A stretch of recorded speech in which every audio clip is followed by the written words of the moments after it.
Okay, welcome back. Mr. Osaemeka, you were talking about areas where you think more funding should go into, and you mentioned welfare, you mentioned engineering just before we went on that break.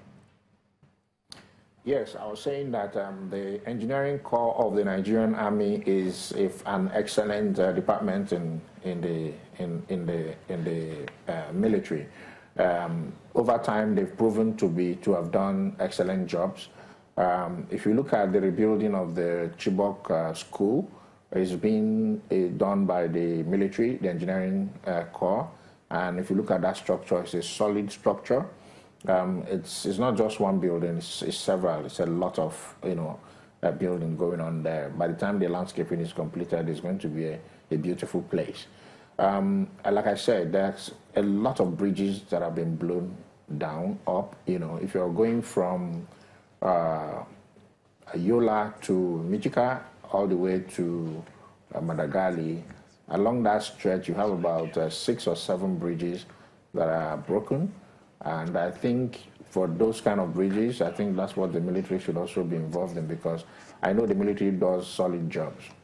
If you look at the stretch of roads, especially in Borno State, going into the deep zones, the deep deliberated zones, still not 100%, in terms of security and access. I think the military will do a fantastic job. So those are some of the things I think such funding should go into. Not also excusing the fact that there is need for improvement of the weaponry of the military, seriously. If you look at the expense, incurred by the Nigerian Air Force, you will discover that a lot of funds is also needed. I mean, they do a lot of sorties, making sure that the entire landscape of the Northeast is safe. So I believe strongly that monies is needed, but I will not be able to tell you how much that is needed, because I'm not a military expert, and I won't be able to tell precisely how much they need. But sincerely, money is needed. The humanitarian front needs a lot of funding. The military aspect also needs a lot of funding, because without security, you can really not. We can't do a lot of the work we're doing. Okay, Mr. Gusau, there are those who would argue that a lot of money appears to be going down the drain pipes, especially around the story of rebuilding the Northeast. I mean, there's an intervention fund from the federal government for the Northeast. For instance, 2018, the budget's about, I think, 45 billion or thereabout intervention fund.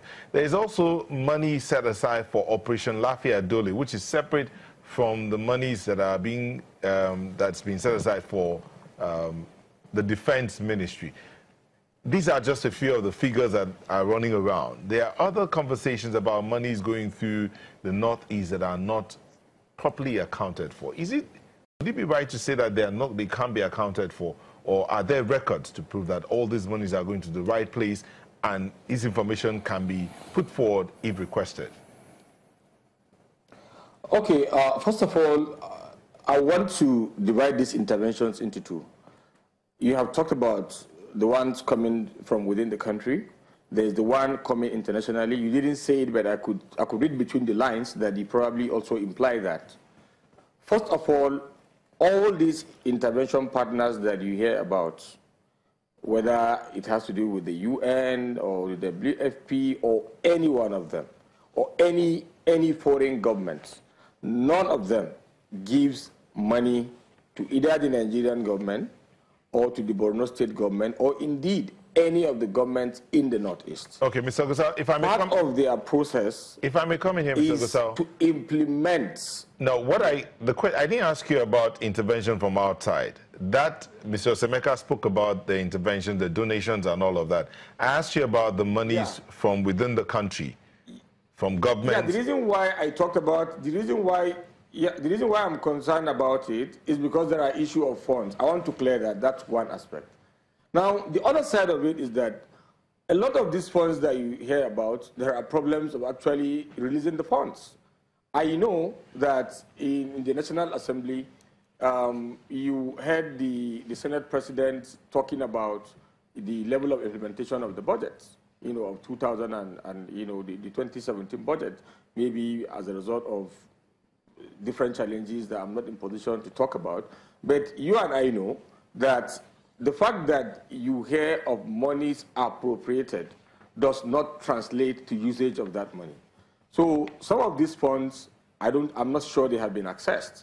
But for those that have been accessed, he talked about the Nigerian Air Force.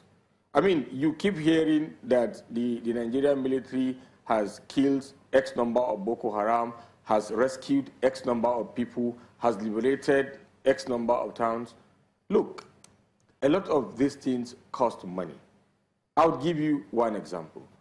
There was a time under the Jonathan administration that the Nigerian military did place some amount of money as a reward for information that would lead to the arrest of certain commanders of the Boko Haram.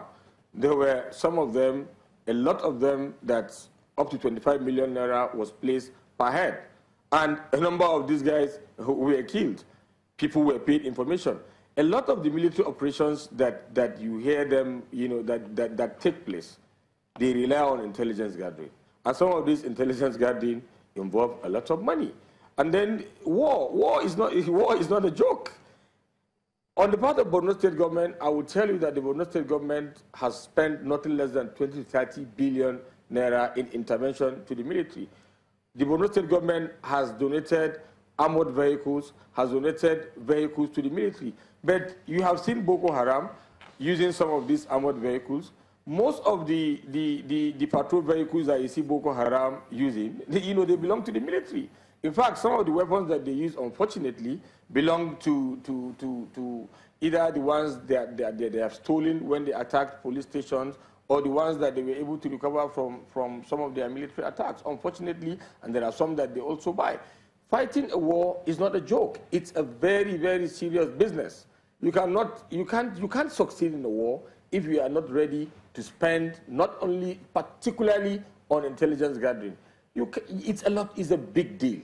But like I would say, we have the National Assembly. Issues of security are not things that you expect the military to come out on television and tell you everything that they are doing, because there are aspects of the information about national security that cannot be made public.